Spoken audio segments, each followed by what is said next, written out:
Greetings to all in Jesus precious name. నా పేరు Priscilla. నా ఫ్రెండ్ ఒకరు నన్ను ఒక క్వశ్చన్ అడిగారు అనమాట.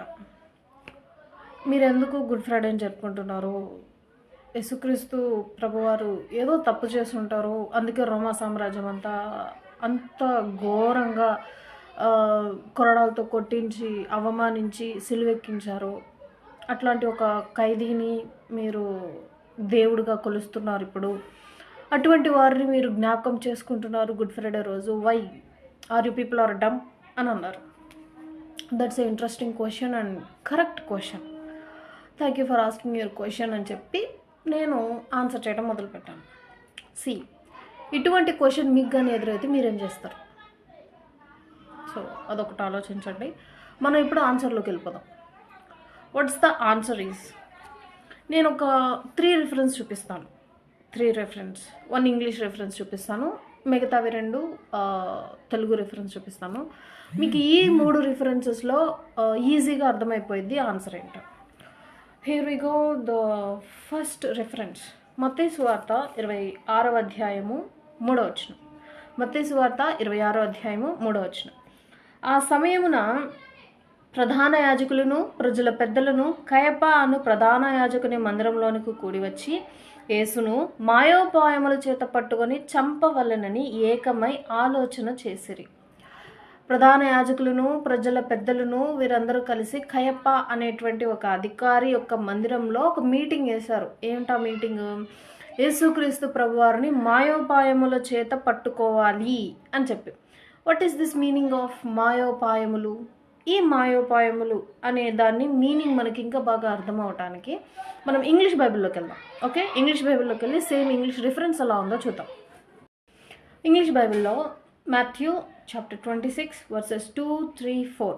మాథ్యూ చాప్టర్ 26 వర్సెస్ 2, 3, 4 ఈ 3 వచనాలు చూద్దాం. చూడండి. You know that after 2 days is the Passover, and the Son of Man will be delivered up to be crucified. Then the chief priests and the scribes and the elders of the people assembled at the place of the high priest, who was called Caiaphas, and plotted to take Jesus by trickery and kill him. Okay?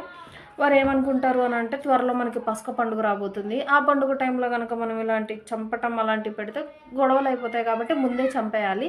So ఎలా చంపాలి అని అంటే మాయోపాయముల చేత చంపాలి అన్నారు కదా. నేను last reference చదివాను, ట్రిక్కరీ. ట్రిక్కరీ అంటే ఏంటి?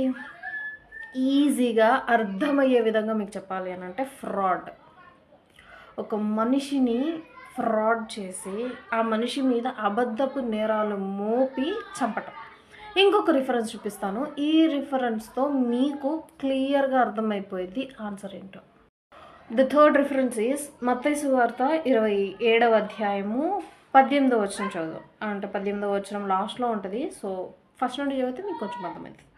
మత్తయి సువార్త 27వ అధ్యాయము 18వ వచనం.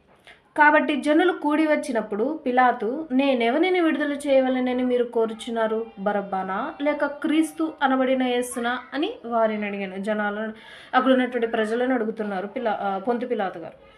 ఏలయనగా వారు అసూయ చేత ఆయనను అప్పగించిరని అతడు ఎరిగి ఉండెను. క్వశ్చన్కి ఆన్సర్ వచ్చిందని అనుకుంటున్నాను. యేసుక్రీస్తు ప్రభువారిని అసూయ చేత సిలువకు అప్పగించారు. అసూయ చేతనే ఆయనను చంపారు.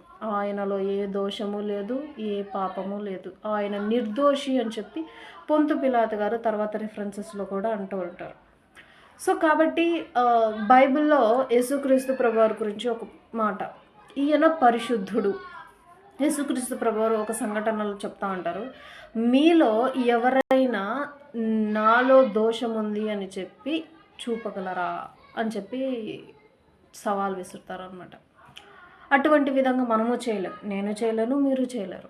అటువంటిది ఆయన చేశారు అని అంటే he did something great.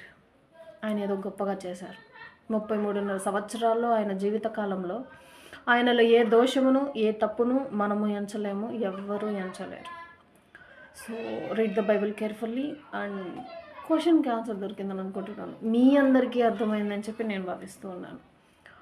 Thank you for asking this question my friend. And మీరు కూడా ఇట్లాంటి క్వశ్చన్స్ ఎదురైతే ఇలా ఆన్సర్ చేసే విధంగా మీ యొక్క భక్తి ఉండాలని చెప్పి మనవి చేస్తూ ఈ చిన్న మాటల్లో దేవుని యొక్క నామంలో ముగిస్తున్నాను. God bless you and God bless your families. Thank you.